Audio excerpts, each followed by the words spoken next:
Hello students, welcome to another lecture of interfacing various peripheral devices with 8051. Till now we have already done LED interfacing with 8051, switch interfacing with 8051, 7 segment display interfacing, relay interfacing and DC motor interfacing. So in this video we are going to learn about stepper motor interfacing with 8051. So let's start. A stepper motor, also known as step motor or stepping motor, is a brushless DC electric motor that divides a full rotation into a number of equal steps. Stepper motors are DC motors that move in a discrete step. They have multiple coils that are organized in a group called phases. So, stepper motor एक DC motor है. Okay, इसके अंदर क्या होता है? इसके अंदर number of coils के कॉम्बिनेशन होता है. ओके, नंबर ऑफ कॉइल का कॉम्बिनेशन होने की वजह से इसमें क्या होता है कि इसके हर एक कॉइल को हमें एनर्जी प्रोवाइड करनी पड़ती है, जिसके अकॉर्डिंग इसकी रोटेशन हम कंट्रोल कर सकते हैं. अब बात करते हैं कि स्टेपर मोटर किस तरह की मोटर. स्टेपर मोटर को हम कहते हैं कि ये स्टेप में भी चल सकती है. स्टेप में चलने का क्या मतलब है? अगर आपको मैं एक एग्जांपल बताऊं, ये देखो यहां पे 1 2 3 4 कॉइल्स हैं. अगर मैं फर्स्ट कॉइल को ऑन कर रहा हूं तो मोटर थोड़ी सी मूव कर रही है, दूसरी को कर रहा हूं मोटर थोड़ी और मूव कर रही है, तीसरी को मूव कर रहा हूं और मूव कर रही है. तो इसमें क्या होता है कि हमारी जो मोटर है वो लिटिल लिटिल स्टेप्स में मूव करती है. अब मुझे अगर इस मोटर को पूरी एक रोटेशन में मूव करना है तो मुझे क्या करना पड़ेगा? 1 2 3 4 1 2 3 4 कॉइल को बार बार ऑन करके मेरे को क्या करना पड़ेगा? इस रोटेशन को कंप्लीट करना पड़ेगा. सो यहां से आपको थोड़ा सा आइडिया लगेगा कि स्टेपर डीसी मोटर होती क्या है. तो स्टेपर डीसी मोटर के अंदर होता क्या है? सबसे पहले नंबर ऑफ कॉइल्स होंगी. नंबर ऑफ कॉइल्स को हम क्या कहेंगे? जो जितनी भी मल्टीपल कॉइल्स होंगी उसको हम कहेंगे phase. Okay, by energizing each phase in sequence, the motor will rotate one step at a time. So one step at a time का मतलब क्या हुआ? अगर मैं 1 के बाद 2 को एनर्जाइज करूंगा, 1 के बाद 2 को ऑन करूंगा तो वो मोटर मेरी क्या करेगी? सिर्फ एक स्टेप मूव करेगी. इसके बाद बात करेंगे कि स्टेपर मोटर्स कौन कौन सी मार्केट में अवेलेबल है. सो ये कुछ टाइप्स हैं स्टेपर मोटर्स के.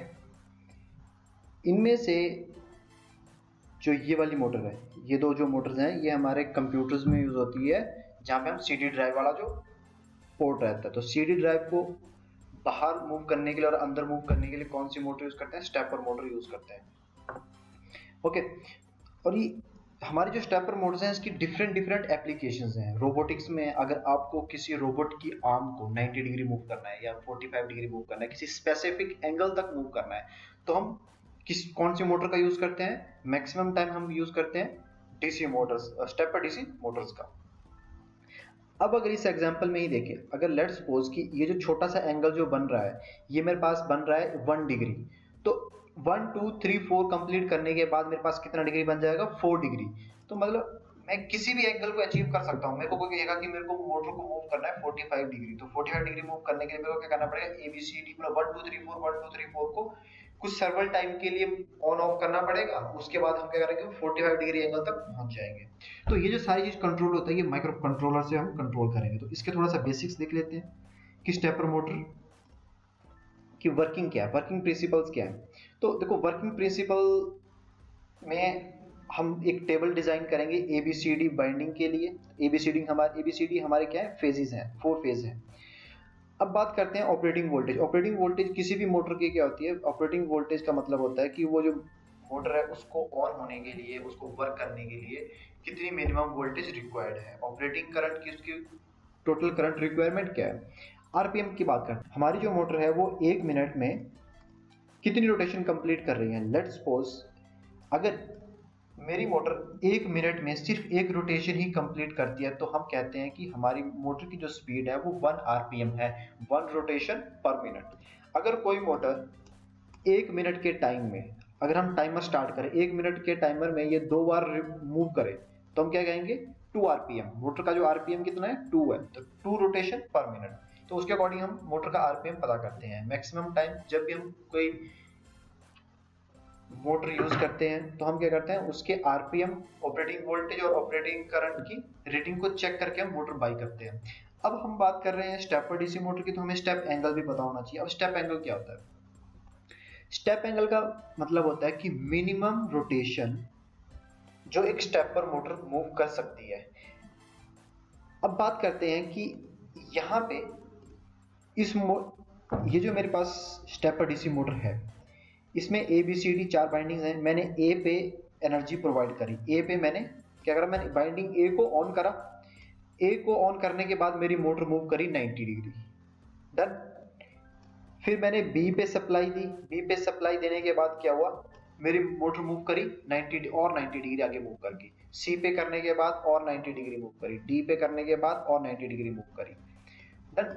तो ए बी सी डी एक रोटेशन पूरी कंप्लीट करने के लिए, एक रोटेशन का मतलब कितना होता है 360 डिग्री, 360 डिग्री कंप्लीट करने के लिए उसने कितने स्टेप्स लिए, 4 स्टेप्स लिए। अगर 4 स्टेप लिए तो 360 डिवाइड बाय 4 का क्या मतलब हुआ, 90 डिग्री। ओके, तो मेरी जो मोटर का एंगल है वो कितना है, 90 डिग्री है। तो मैं क्या कहूंगा कि जो मेरे पास स्टेपर मोटर है उसका स्टेप एंगल है 90 डिग्री, डन। तो अगर यही चीज लेट्स सपोज कि जो मेरी मोटर है वो ए से बी मूव करने पे मेरी मोटर सिर्फ 1 डिग्री मूव करती है।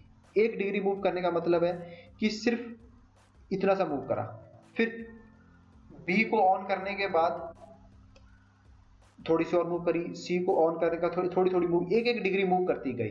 तो पूरी रोटेशन 360 की रोटेशन को कंप्लीट करने के लिए वो कितना टाइम लेगी, मतलब कितनी रोटेशन लेगी, उसको कितनी बार ऑन करना पड़ेगा बाइंडिंग्स को, मेरे को एबीसीडी को 360 टाइम ऑन करना पड़ेगा, 360। तो 360 बाई 360 का क्या मतलब हुआ, 1 डिग्री। तो मेरी मोटर का जो स्टेप एंगल हुआ वो 1 डिग्री का हुआ। तो जितना हाई स्टेप एंगल रहता है, हाई स्टेप एंगल का मतलब होता है कि जैसे 90 डिग्री है तो 90 डिग्री में हमें क्या है कि हमारे पास सिर्फ 4 एंगल्स हैं, हम मोटर को सिर्फ 90 डिग्री मूव कर सकते हैं। अगर मेरे पास स्टेप एंगल है लो, बिल्कुल जैसे 1 डिग्री है, 1 डिग्री का मतलब कि छोटा सा एंगल, तो मैं क्या कर सकता हूँ, अपनी मोटर से मल्टीपल एंगल्स को अचीव कर सकता हूँ। अगर वो मुझे कहता है कि मेरे को यहाँ से 8 डिग्री मूव करना है, तो मेरे को क्या करना पड़ेगा, ए को ऑन करूंगा, बी को ऑन करूंगा, सी को ऑन करूंगा, डी को ऑन करूंगा, 4 डिग्री कंप्लीट हो जाएगा। फिर ए बी सी डी फिर से ऑन करूंगा तो कितना हो जाएगा, 8 डिग्री हो जाएगा। तो 8 डिग्री पहुंचने के लिए वो किस तरह से मूव करेगा, यहां से अगर समझे A B C D, A B C D, इस तरह से मूव करके वो 8 डिग्री अचीव कर लेगा। तो ये तो था इसका कि वर्किंग प्रिंसिपल की हम कोड किस तरह से डिजाइन करेंगे। एक एग्जांपल देख लेते हैं अपने स्टेपर मोटर का। तो स्टेपर मोटर का अगर आप यहाँ पे देखोगे तो इसमें कितनी वायर्स हैं, 1 2 3 4 वायर्स हैं। 4 वायर्स में हमें क्या करना है, एनर्जी प्रोवाइड करनी पड़ती है। ये वाली जो मोटर मैंने बताई थी ये आपके जो पीसी होता है, पीसी की सीडी ड्राइव डीवीडी ड्राइव को ऑपरेट करने का काम आता है। जब सीडी ड्राइव या डीवीडी ड्राइव ऑटोमेटिकली बाहर को आती है तो कहते हैं ये शाफ्ट मूव करती है। अभी शाफ्ट कितनी मूव करेगी, इसके पास देखोगे आप, एक 1 2 3 4 और 5 वायर्स है। 5 वायर्स है तो एक इसकी कॉमन रहेगी और 4 जो हमारे पास क्या 4 फेज मोटर है, तो इसके भी angle A B C D की तरह कंट्रोल कर सकते हैं। ओके, अगर आपको एक एग्जांपल दिखाऊं तो एक प्रोजेक्ट किसी ने बनाया हुआ है, ओके, आर्डिनो यूज करके बनाया हुआ है। ये देखो, ये हमारी स्टेपर मोटर, एक स्टेपर मोटर यहाँ पे लगाई है और एक स्टेपर मोटर यहाँ पे लगाई है। अगर आपको एक घर पे एक प्रिंटिंग मशीन बनानी है तो आप इस तरह से बना सकते हो। ओके, ये जो मोटर, ये सर्वो मोटर है, इसके बारे में बाद में पढ़ेंगे। पर यहाँ पर जो 2 मोटर्स हैं, तो ये एक एक्स एक्सिस को कंट्रोल कर रही है और ये वाई एक्सिस को कंट्रोल कर रही है। तो कोई भी कंटेंट अगर हमें लिखना है तो उसके लिए क्या करेंगे, एक्स और वाई डायरेक्शन में उसको मूव करेंगे। और साथ में ये जो हमारे पास मोटर है, कौन सी, सर्वो मोटर, सर्वो मोटर सिर्फ काम कर रही है स्पेन को पिक करने के लिए और ड्रॉप करने के लिए। ओके, तो इस तरह की एप्लीकेशंस हम बना सकते हैं। रोबोटिक्स में भी बहुत सारी एप्लीकेशंस हैं इसकी।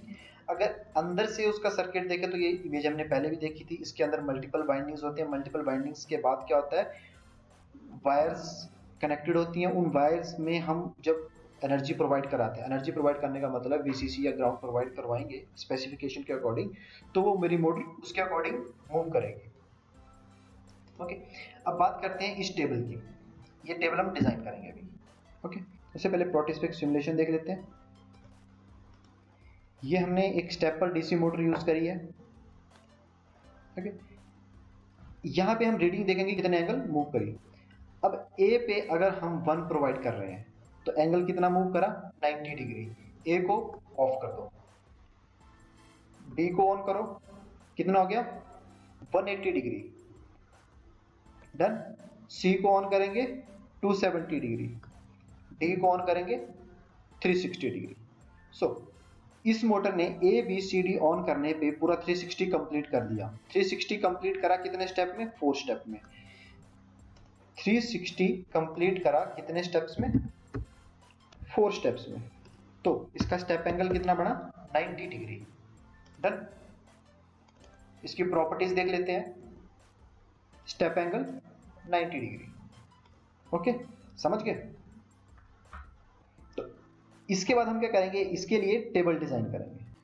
टेबल डिजाइनिंग स्टार्ट करते हैं। टेबल में जो फर्स्ट 4 रोज हैं, 4 रोज में क्या है, पिन 0, पिन 1, पिन 2, पिन 3।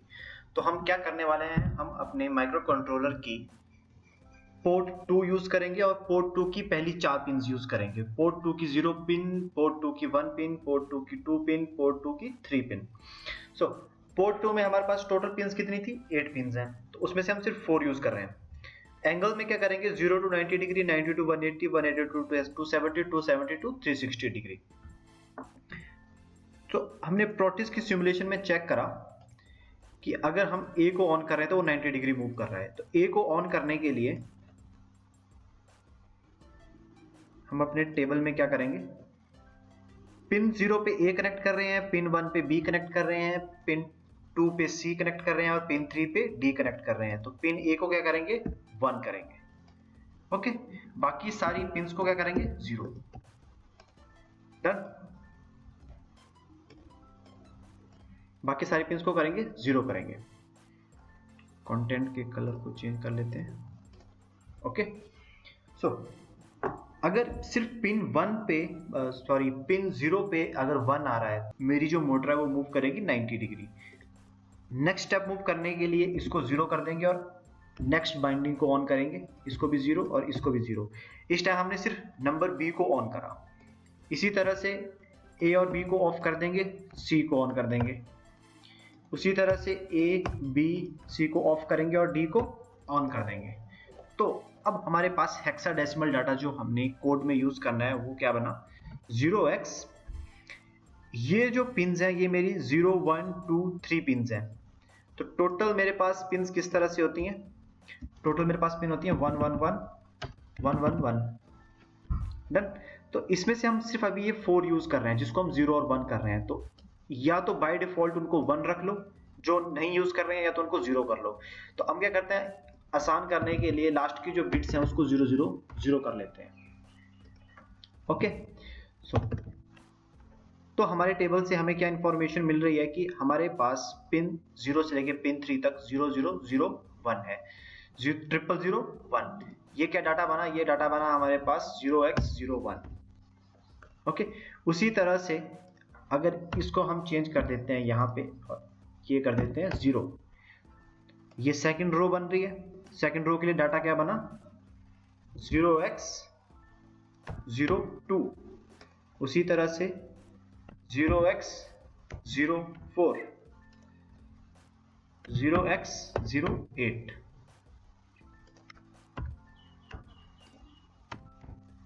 यहां से बन जाएगा 0x 0 8। ओके, तो इस लॉजिक को हम क्या करेंगे, अपने कोड में यूज करेंगे। अब बात करते हैं कोड की। कोड से पहले सर्किट डायग्राम डिजाइन कर लेते हैं। सर्किट डायग्राम मैंने डिजाइन करके रखी हुई है, आपको मैं दिखा देता हूं। ठीक है, ये मेरे पास स्टेपर डीसी मोटर है। स्टेपर डीसी मोटर की बाइंडिंग ए को कनेक्ट करा हुआ है कहां पे, पिन 2.0 पे। बी को कनेक्ट करा हुआ है हमने P2.1 पे, C को कनेक्ट करा हुआ है P2.2 पे और D को कनेक्ट करा हुआ है P2.3 पे, जो कि हमारे टेबल को सेटिस्फाई कर रही है सारी कंडीशन। अब बात करते हैं कोड की। कोड किस तरह से करेंगे, इसके लिए सबसे पहले हम क्या करेंगे, स्टैंडर्ड फॉर्मेट फॉलो करेंगे, hash include reg51.h header file include कर दी। उसके बाद हम डिले फंक्शन बनाएंगे। डिले फंक्शन जैसे हमने 7 सेगमेंट के केस में बनाया था। इस चीज को मुझे फिर से एक्सप्लेन करने की जरूरत है नहीं, क्योंकि डिले फंक्शन क्या करता है, उस प्रोग्राम को कुछ टाइम के लिए होल्ड करता है। तो इसको हम क्या करते हैं, मिनिमाइज कर देते हैं। अपना मेन प्रोग्राम स्टार्ट करते हैं, वॉइड मेन के बाद P2 को 0x00 का मतलब क्या है, हमने उस पोर्ट को क्या बना दिया, आउटपुट बना दिया, आउटपुट, क्योंकि स्टेपर मोटर हमारी क्या एक आउटपुट डिवाइस है। वाइल 1 स्टार्ट करा, वाइल 1 स्टार्ट करते ही हमने क्या करा, P2 0x01। अब हम अपने टेबल से वैल्यूज फिल करना स्टार्ट करेंगे। 0x01, next value 0x02, 0x04, 0x08। Same fashion में हमने यहाँ पे भी वैल्यूज पुट कर दी, 0x02, 0x04, 0x08, और उसके इन बिटवीन हमने क्या करा, डिले प्रोवाइड करवाई। अभी हम देखते हैं कि इस कोड को अपलोड करने के बाद हमारे पास रिजल्ट क्या आता है। ओके, इस प्रोग्राम को चेक करेंगे, स्टेपर मोटर। ओके, प्रोग्राम को रन करेंगे। ठीक है, तो हमारी मोटर कैसे मूव कर रही है, 90 डिग्री, 180, 270, 360, 90, 180, 270, 360। स्पीड थोड़ी स्लो करनी है, तो उसके लिए हम क्या कर सकते हैं, डिले को 2 बार कॉल कर लो। ओके, डिले को 2 बार कॉल करने से हमें होगा क्या, कि जो भी हमने डिले प्रोवाइड करी थी, अब वो डबल टाइम के लिए कॉल होगी। जो भी हमारा टाइम था वो डबल टाइम के लिए स्टॉप करेगा वहां पे।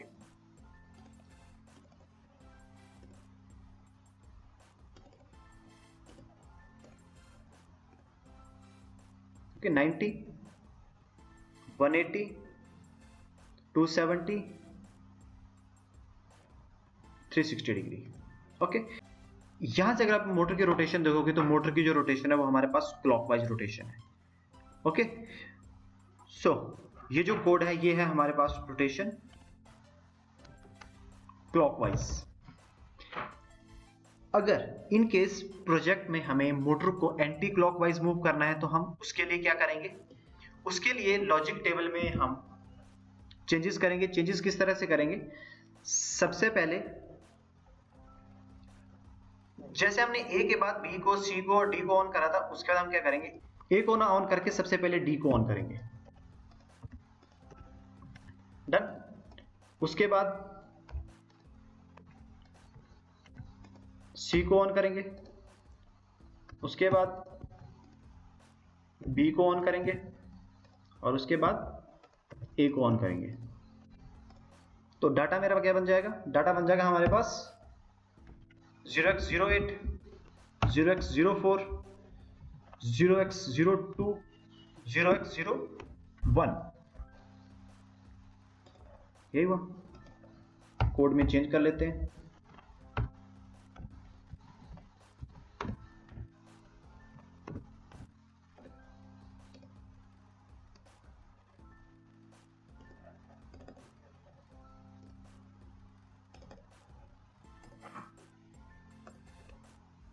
सबसे पहले जो मेरी मोटर मूव करेगी वो क्या करेगी, -90 डिग्री मूव करी, -180, -270 और -360 डिग्री। अब आप चेक कर सकते हो अभी हमारी जो मोटर है वो एंटी क्लॉक मूव कर रही है। तो ये हम अपनी मोटर को किसी भी तरह से रोटेट कर सकते हैं। आपको क्या करना पड़ेगा, उसी के अकॉर्डिंग यहाँ पे लॉजिक क्रिएट करना पड़ेगा कोड में। Okay, thank you.